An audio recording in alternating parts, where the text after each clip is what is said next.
ಥಗ್ life cinema Kamal Haasan ಅವರ ಕನ್ನಡಕ್ಕೆ ತಮಿಳು ಭಾಷೆಯೇ ಜನ್ಮದಾತ ಅನ್ನೋ ಹೇಳಿಕೆ ಅಂದ್ಕೊಂಡಿದ್ದಕ್ಕಿಂತ ದೊಡ್ಡ ಮಟ್ಟಕ್ಕೆ ಬೆಳೀತಾ ಹೋಗ್ತಿದೆ.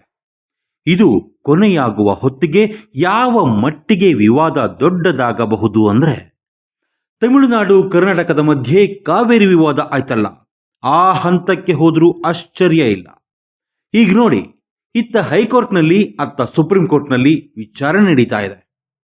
ಹೈಕೋರ್ಟಿನಲ್ಲಿ ಕಮಲ್ ಹಾಸನ್ ಕ್ಷಮೆ ಕೇಳಬೇಕು, ವಿವಾದಾತ್ಮಕ ಹೇಳಿಕೆ ನೀಡಿ ಭದ್ರತೆ ಕೊಡಿ ಅಂದರೆ ಆಗೋದಿಲ್ಲ ಅನ್ನೋ ವಾದ ಕೇಳ್ತಾ ಇದ್ರೆ, ಅತ್ತ ಸುಪ್ರೀಂ ಕೋರ್ಟ್ನಲ್ಲಿ ಲಾ ಅಂಡ್ ಆರ್ಡರ್ ವಿಷಯ ಪ್ರಧಾನವಾಗಿದೆ.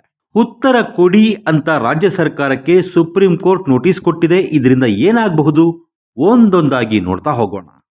ನಂಬರ್ 1, ರಾಜ್ಯ ಸರ್ಕಾರದ ವಿಷಯಕ್ಕೆ ಬರೋದಾದ್ರೆ, ಸರ್ಕಾರವಾಗಿ ಸರ್ಕಾರದಿಂದ ನಾವೇನು ನಿಷೇಧ ಮಾಡಿಲ್ಲ, ಇದು ಸಂಘಟನೆಗಳ ನಡುವಿನ ಗಲಾಟೆ ಅನ್ನಬಹುದು. ಆಗ ಸಚಿವ ಶಿವರಾಜ್ ತಂಗಡಗಿ ಪತ್ರದ ವಿಷಯ ಎಂಟ್ರಿ ಆಗತ್ತೆ. ಅದು ನಮಗೆ ಗೊತ್ತಿಲ್ಲದೆ ಆಗಿದೆ, ಆಕ್ಷನ್ ತಗೊಳ್ತೀವಿ ಅಂತ ಹೇಳಬಹುದು ಸರ್ಕಾರ. ಆಗ ಉತ್ತರ ಕೊಡಬೇಕಿರೋದು ಫಿಲ್ಮ್ ಚೇಂಬರ್. ಫಿಲ್ಮ್ ಚೇಂಬರ್ ಈ ವಿಷಯದಲ್ಲಿ ಈಗಾಗಲೇ ಅಳೆದು ತೂಗಿ ಅಧಿಕೃತ ಪತ್ರ ವ್ಯವಹಾರ ಮಾಡಿಕೊಂಡಿದೆ. ಇಷ್ಟೆಲ್ಲ ಆಗಿ ಥಗ್ ಲೈಫ್ ರಿಲೀಸ್ ಆಗಿಲ್ಲ. ಸೊ ಕೋರ್ಟು ಸೀರಿಯಸ್ ಆದರೆ ಆಗ ಚೇಂಬರ್ ಮಿನಿಸ್ಟರ್ ಶಿವರಾಜ್ ತಂಗಡಗಿಯವರ ಪತ್ರವನ್ನು ಬಹಿರಂಗಪಡಿಸಬಹುದು. ಹಾಗೇನಾದರೂ ಆದರೆ ಚೇಂಬರ್ ಅಷ್ಟೇ ಅಲ್ಲ, ರಾಜ್ಯ ಸರ್ಕಾರಕ್ಕೂ ಪ್ರಾಬ್ಲಮ್. ಇನ್ನು ಥಗ್ ಲೈಫ್ ಟೀಮ್ನವರು ಅರ್ಜಿನಲ್ಲಿ ವಿಕ್ಟರಿ ಸಿನಿಮಾ ಟ್ವಿಟರ್ನ ಉಲ್ಲೇಖ ಮಾಡಿದ್ದಾರೆ. ಆ ಮೂಲಕ ಕರ್ನಾಟಕದ ಚಿತ್ರಮಂದಿರಗಳು ಥಗ್ ಲೈಫ್ ಬಿಡುಗಡೆಗೆ ಸಿದ್ಧವಾಗಿದ್ದವು ಅನ್ನೋ ಅರ್ಥ ಕೊಟ್ಟಿದ್ದಾರೆ. ಚಿತ್ರ ಬಿಡುಗಡೆಯಾಗದೇ ಇರೋದಕ್ಕೆ ಕರ್ನಾಟಕ ರಕ್ಷಣಾ ವೇದಿಕೆಯೇ ಕಾರಣ ಅಂತ ವಾದಿಸಿದ್ದಾರೆ. ಕರವೇ ನಾರಾಯಣಗೌಡರು ಹೇಳಿದ್ರಲ್ಲ, ಥಗ್ ಲೈಫ್ ರಿಲೀಸ್ ಮಾಡಿದ್ರೆ ಬೆಂಕಿ ಹಚ್ತೀವಿ ಅಂತ. ಆ ಹೇಳಿಕೆಯನ್ನು ಕೂಡ ಅರ್ಜಿನಲ್ಲಿ ಉಲ್ಲೇಖ ಮಾಡಿದೆ. ಅಗೈನ್ ಇದು ರಾಜ್ಯ ಸರ್ಕಾರ ಮತ್ತು ಫಿಲ್ಮ್ ಚೇಂಬರಿಗೆ ಪ್ರಾಬ್ಲಮ್ ಆಗೋ ಚಾನ್ಸ್ ಜಾಸ್ತಿ ಇದೆ. ಇನ್ನು ಈ ಮ್ಯಾಟ್ರಲ್ಲಿ ಕನ್ನಡ ಸಾಹಿತ್ಯ ಪರಿಷತ್ತು ಕೂಡ ಎಂಟ್ರಿ ಕೊಟ್ಟಿದೆ. ಕಸಾಪ ಅಧ್ಯಕ್ಷ ಮಹೇಶ್ ಜೋಶಿಯವರು ಕೂಡ ಥಗ್ ಲೈಫ್ ಬಿಡುಗಡೆ ವಿರೋಧಿಸಿ ಪತ್ರ ಬರೆದಿದ್ದಾರೆ.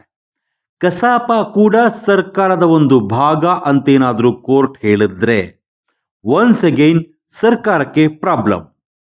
ಸದ್ಯದ ಮಟ್ಟಿಗೆ ಕನ್ನಡ ಅಭಿವೃದ್ಧಿ ಪ್ರಾಧಿಕಾರ ಇದೆಯಲ್ಲ, ಅದು ಸೈಲೆಂಟ್ ಆಗಿದೆ. ಲೀಗಲ್ ವಿಷಯಕ್ಕೆ ಬಂದರೆ, ಥಗ್ ಲೈಫ್ ಚಿತ್ರ ಬಿಡುಗಡೆ ಮಾಡಿದ್ರೆ ಬೆಂಕಿ ಹತ್ತೀವಿ ಹುಷಾರ್ ಅಂದಿರೋ ಕರವೇ ನಾರಾಯಣಗೌಡ ಮತ್ತು ಅಂಥದ್ದೇ ಹೇಳಿಕೆ ಕೊಟ್ಟವರು ಜೈಲಿಗೆ ಹೋಗಬೇಕಾಗಿ ಬಂದರೂ ಬರಬಹುದು. ಇನ್ನೊಂದು ಆ್ಯಂಗಲ್ ಇದೆ. ಅದೇನಪ್ಪ ಅಂದರೆ, ಭಾಷೆಯ ಬಗ್ಗೆ ಕೋರ್ಟಿನಲ್ಲಿ ಚರ್ಚೆ ಆದರೂ ಆಗಬಹುದು. ಅಂದರೆ ಕಮಲ್ ಹಾಸನ್ ಅವರ ಹೇಳಿಕೆಯಿಂದ ಸೃಷ್ಟಿಯಾಗಿರೋ ವಿವಾದ ಇಟ್ಕೊಂಡು ಸುಪ್ರೀಂ ಕೋರ್ಟ್ ಏನಾದರೂ ಕನ್ನಡ ಮೊದಲ ತಮಿಳು ಮೊದಲ ನೋಡೇ ಬಿಡೋಣ ಅಂತ ವಿಚಾರಣೆ ಶುರು ಮಾಡಿದ್ರೆ, ಆಗ ಇತಿಹಾಸಕಾರರು, ಭಾಷಾ ತಜ್ಞರು, ಲಿಪಿ ತಜ್ಞರು ಎಲ್ಲ ಕೋರ್ಟಿಗೆ ಬಂದು ವಾದ ಮಂಡಿಸಬೇಕಾಗತ್ತೆ. ಆ ವಾದ ಶುರುವಾದರೆ ಡೌಟೇ ಇಲ್ಲ, ಇದು ಕಾವೇರಿ ವಿವಾದಕ್ಕಿಂತ ದೊಡ್ಡ ವಿವಾದ ಆಗ್ಬಿಡುತ್ತೆ. ಕಮಲ್ ಹಾಸನ್ ಅವರ ಒಂದು ಹೇಳಿಕೆ ಪಡ್ಕೊಳ್ತಾ ಇರೋ ಸ್ವರೂಪ ನೋಡ್ತಾ ಇದ್ರೆ, ಅದು ನಾವ್ಯಾರು ಊಹೆನೇ ಮಾಡಿರದ ಮಟ್ಟಕ್ಕೆ ಹೋದ್ರೂ ಆಶ್ಚರ್ಯ ಇಲ್ಲ.